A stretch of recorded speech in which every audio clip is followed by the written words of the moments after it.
2025년 5월 27일 화요일 새벽 기도입니다. 오늘 말씀은 시편 2편 말씀이 되겠습니다. 시편 2편 말씀의 제목은 하나님이 세우신 왕입니다. 하나님이 세우신 왕. 여러분, 6월 3일은 대통령 선거가 있습니다. 옛날로 치면 왕이 세워지는 날인 것입니다. 근데 지금까지 성경의 역사와 시대의 역사를 보면 왕 하나를 잘못 세워서 고통받은 역사가 참 많습니다. 그도 그럴 것이 원래 인간이라는 존재는 연약하고 어리석습니다. 나중에 잘하는 것처럼 보여도 시간이 지나면 교만이 올라오게 돼 있고 오만함이 올라오게 돼 있는 것이죠. 인간을 볼 때 결코 믿을 만한 존재가 아님을 우리는 볼 수 있습니다. 지금까지 정치로 존경받았던 사람들을 보면 대부분은 하나님을 믿고 의지하는 사람들이었습니다. 그러니까 본인들의 힘으로 정치를 하거나 본인들의 능력으로 나라를 다스렸던 것이 아니라 진짜 이 땅의 왕이신 그 하나님을 바라보며 기도하며 지혜를 구하고 그랬더니 실제 하나님이 그 나라에 그곳에 왕이 되셔서 하나님께서 다스리기를 시작하신 거예요. 그때 나라는 바로 섰던 역사들이 우리에게 중요한 교훈이 되어야 되겠습니다. 미국에 있는 링컨이나 성경에 있는 다윗은 최고의 정치가들, 또 왕이다, 이런 이 칭호가 아깝지 않은 사람들인데 그들 역시 본인들의 힘과 지혜로 나라를 다스린 것이 아니고 늘 하나님께 맡기고 기도하던 인물들이었습니다. 그래서 사실은 인간들은 한계가 있고 연약합니다. 그래서 하나님 없이 우리가 자꾸 뭔가를 하려고 하고 이끌려고 하면 한계에 부딪힐 때 좀 나라가 휘청거리기도 하고 또 많은 어려움을 겪기도 하죠. 근데 원래 인간이라는 것이 그렇습니다. 아무리 최선을 다해도 한계가 있고 하나님이 없으면 인간은 아무것도 아닌 것이죠. 그래서 하나님을 믿고 하나님을 의지하고 그 하나님 주시는 지혜를 통하여 이 정치하고 다스리는 자들이 일어날 수 있다면 이 나라는 정말 기쁨으로 서고 튼튼하게 설 줄 우리가 알 수 있습니다. 그래서 우리가 이번 선거를 위해 기도하는 것도 하나님이 통치하는 대한민국이 될 수 있도록 그런 마음으로 우리가 기도하는 거 아니겠어요? 여러분, 정말 성경에서는 동성애나 여러 가지 금지 사항들이 있는데 우리가 이 하나님의 말씀이 모르는 정치가들이나 아니면은 하나님과 자꾸 반대되는 길 위에 서 있는 그런 리더들이 일어나면 나라는 계속해서 어려워질 것입니다.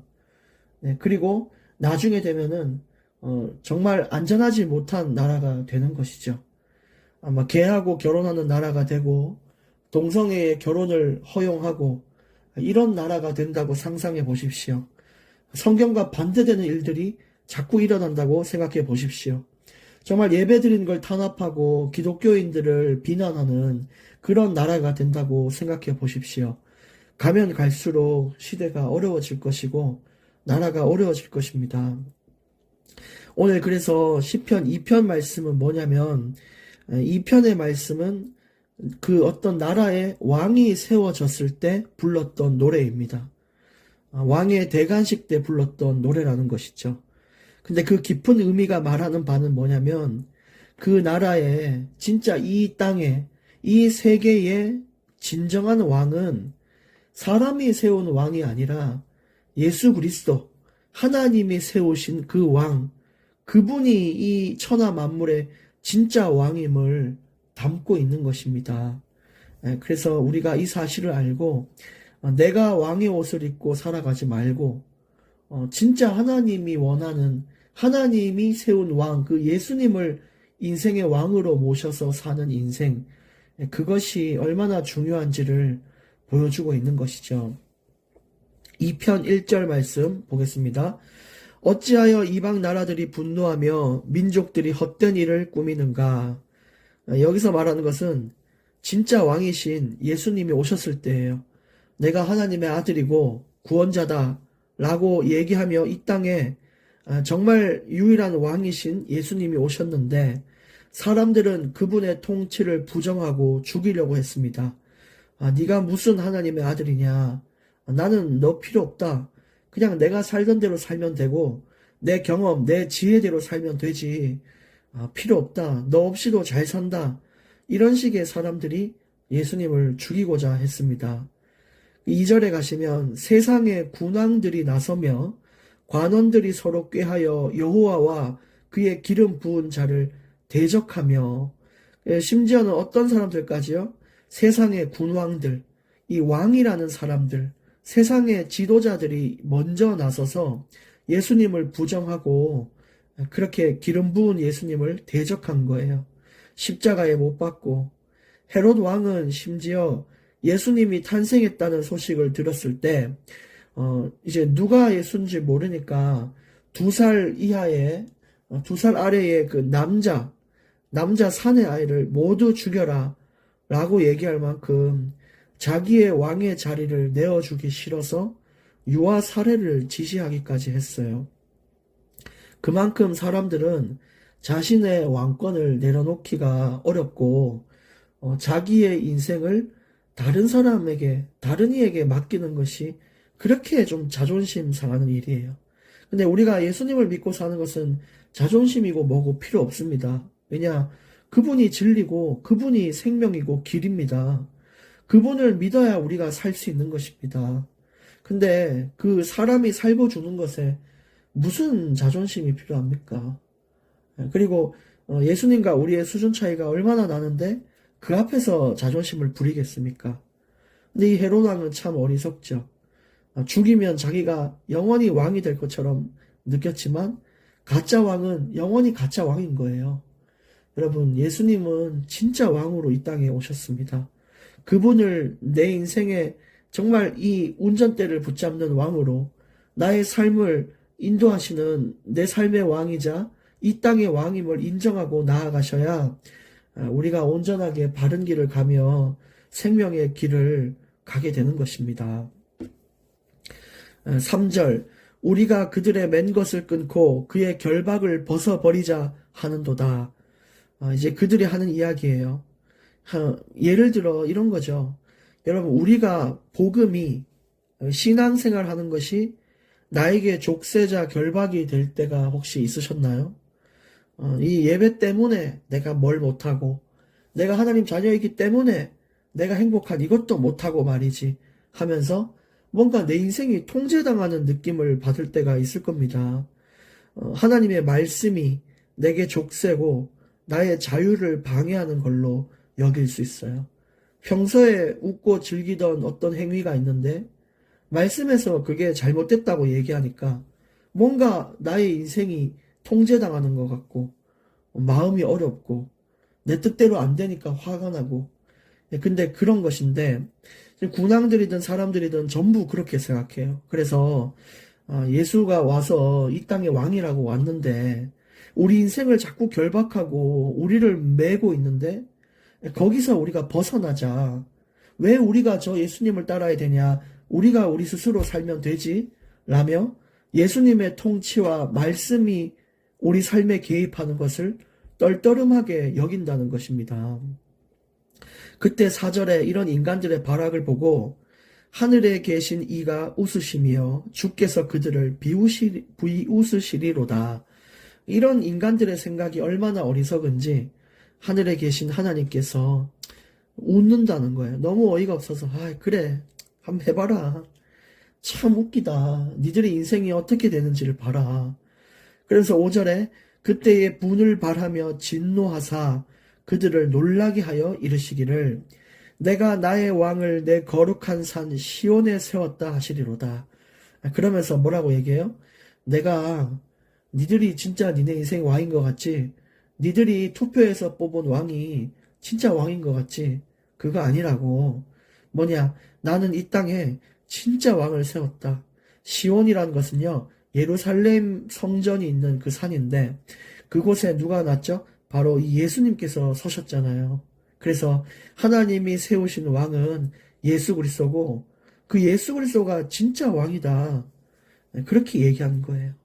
이 예수님은 이 땅에 오셔서 섬김을 받는 왕이 아니라 백성을 너무 사랑해서 목숨을 버리신 왕입니다. 죽음을 이기시고 부활하신 왕이에요. 여러분, 만약에 내가 왕이 되고 싶다. 내가 볼 때 예수님은 왕 아니다. 진짜 왕 따로 있다. 그러면 그 왕이 죽은 뒤에 부활할 수 있다면 왕으로 볼 수 있죠. 그러나 이 땅에 그 누구도 죽음으로 부활하셔서 사망 권세를 깨뜨리신 그 누구도 없어요. 그래서 진짜 왕의 자격은 바로 이런 것입니다. 인간 가운데 없다라는 것을 증명하는 것입니다. 7절에 내가 여호와의 명령을 전하노라. 여호와께서 내게 이르시되 너는 내 아들이라. 오늘 내가 너를 낳았도다. 하나님도 보증하셨잖아요. 이 자는 내가 낳은 내 아들 예수 그리스도는 내 외아들 독생자 예수 그리스도야. 이렇게 이야기를 하는 거예요. 그러면서 내가 너를 낳았도다. 이 말은 사도행전 13장 34절에 해석이 나오는데 죽은 자 가운데서 일으켰다. 이것이 낳았다의 의미입니다. 결국 그 하나님은 독생자 예수 그리스도를 이 땅에 보내셔서 정말 이 땅의 왕으로 보내셨고 백성을 위해 우리를 위해 목숨을 버리시고 죽음을 이기고 부활하신 그 왕, 그 예수를 내가 보냈고 죽음 가운데서 부활하도록 만든 것도 하나님이시다. 그렇게 이야기를 한 거죠. 여러분, 정말 우리는 감사한 인생을 살고 있습니다. 예수님이 주인된 인생을 사는 것도 감사한데 우리의 죄를 다 건지시고 인생을 인도하시고 천국을 보장하시고 얼마나 기쁜지 몰라요. 여러분, 이런 지도자를 만나야 돼요. 이런 리더를 만나야 돼요. 근데 이 땅에는 모든 인간은 한계가 있습니다. 그래서 사람을 너무 의지하지 마시고 어떻게 저 리더를 믿었는데 저럴 수 있을까? 여러분, 리더를 믿지 말고 그냥 존중하시고 섬겨주시면 되고 진짜 믿어야 될 것은 그 배경에 그 뒤에서 역사하시는 진짜 왕이신 예수님을 바라봐야 되는 거예요. 8절 내게 구하라. 내가 이방 나라를 네 유업으로 주리니 네 소유가 땅끝까지 이르리로다. 이 예수님은 천하 만국을 정복하고 다스리는 권세를 가지신 분이십니다. 그분이 지금도 우리가 그분의 이름, 예수님의 이름으로 기도할 때 천하 만국을 다스리는 권세로 우리 삶 가운데 역사하신다는 사실을 믿으시길 바랍니다.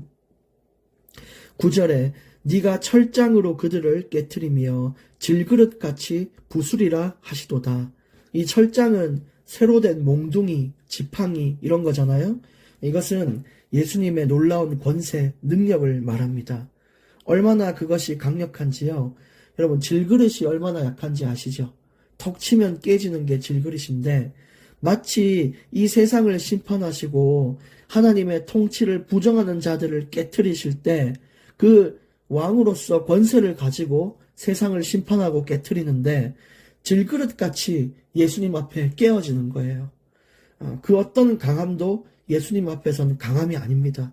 내가 내 주먹이 세고 나는 뭐 운동을 했고 나는 돈이 많고 백이 있고 그거 예수님 앞에 전부 질그릇같이 깨어질 것입니다. 그래서 우리는 하나님 앞에 교만함 가질 필요가 절대 없고요. 주님 앞에 그냥 엎드려 경배하며 나아가는 것이 진짜 복된 인생인 것입니다. 10절 그런즉 군왕들아 너희는 지혜를 얻으며 세상의 재판관들아 너희는 교훈을 받을지어다.